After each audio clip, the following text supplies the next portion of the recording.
The New York State Senate passed a bill that intends to address equity and barriers to reproductive and maternal health rights. New York State's Capitol correspondent Elise Klein, she breaks it down and talks to lawmakers and physicians about the impact.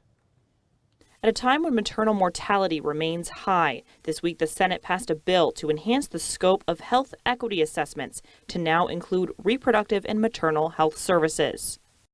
We really need to not only reduce maternal mortality, but also expand access to services. Health equity assessments are collected by the New York State Department of Health. When WNY News Now reached out to the Department of Health, they said they would not comment on pending legislation. Senator Webb says this bill could help the legislature address what are known as maternal health deserts, where some communities have limited to no access to maternal health care.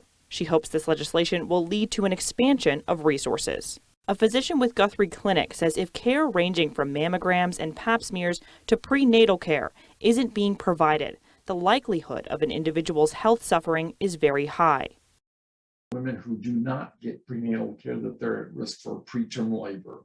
They're at risk for the babies not growing properly. They're at risk themselves because we know that diabetes and high blood pressure are issues that some of our moms struggle with. Dr. Aragine says this bill is a step in the right direction, and addressing barriers to care, like language and transportation, can increase positive maternal and reproductive health outcomes.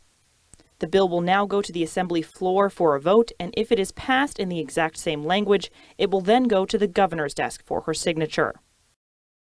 In Albany, Elise Klein, WNY News Now.